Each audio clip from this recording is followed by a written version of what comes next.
করছি। কর্মণ্যে বাধিকাস্তে মা ফলে শ্রী করাচরণ। শ্রী রামকৃষ্ণ মনির প্রতি বলছেন নিষ্কাম কর্ম করুন। ঈশ্বর বিদ্যাসাগর যে কর্ম করে সে ভালো কাজ, নিষ্কাম কর্ম করবার চেষ্টা করে।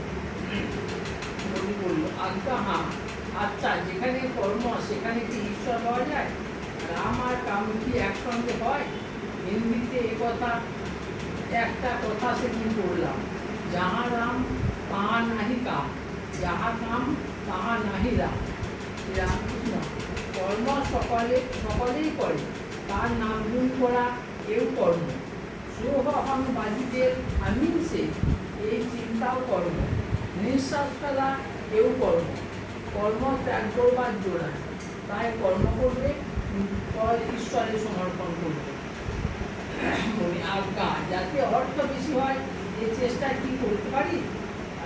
বিদ্যা সংসারের জন্য করা যায়, বেশি উপায়ে চেষ্টা করবে, কিন্তু সব উপায়ে। উপার্জন করা উদ্দেশ্য নয়, ঈশ্বরের সেবা করাই উদ্দেশ্য। টাকাতে যদি ঈশ্বরের সেবা হয় তো সে টাকায় দোষ নাই। মনি বলছে আজ্ঞা পরিবারদের উপর কর্তব্য কতদিন? তাদের খাওয়া পড়ার কষ্ট না থাকে, কিন্তু সন্তান নিজের সমর্থ হলে আর তাদের ভাড়া দেওয়ার দরকার নাই।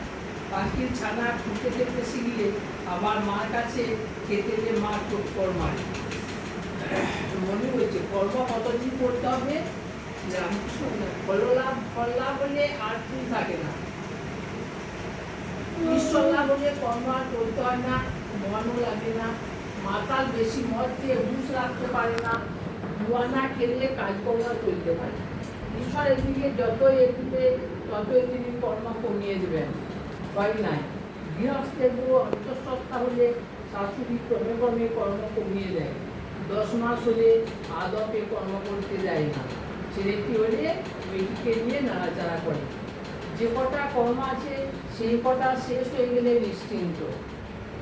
গৃহিণী বাড়ির রাঁধা বাড়া আর কাজকর্ম সেরে যখন নাইতে গেল তখন আর ফেরে না, তখন ডাকাডাকি করলেও আর আসবে না। ঈশ্বর লাভ ও ঈশ্বর দর্শন কি, উপায় কি?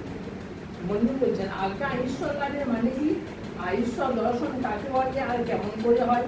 শ্রী রামকৃষ্ণ বলছেন বৈষ্ণবরা বলে যে ঈশ্বরের পথে যারা যাচ্ছে আর যারা তাকে লাভ করেছে তাদের থাক আছে, প্রবর্তক, সাধক, সিদ্ধ আর সিদ্ধের সিদ্ধ।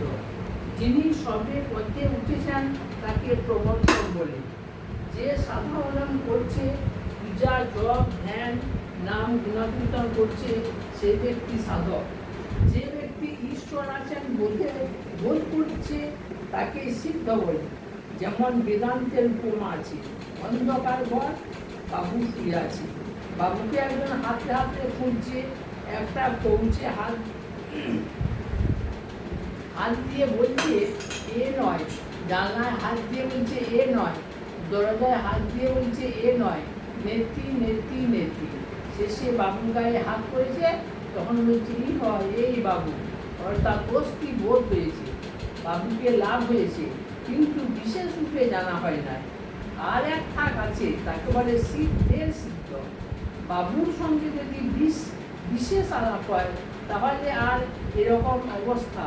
যদি ঈশ্বরের সঙ্গে প্রেম ভক্তির দ্বারা বিশেষ আলাপ হয়, যে সিদ্ধ সে ঈশ্বরকে পেয়েছে বটে, যিনি সিদ্ধের সিদ্ধ তিনি ঈশ্বরের সঙ্গে বিশেষ রূপে আলাপ করেছেন, কিন্তু তাকে লাভ করতে হলে একটা ভাব আশ্রয় করতে হয়, শান্ত, দাস্য, সূক্ষ্ম, বাৎসল্য বা মধুর।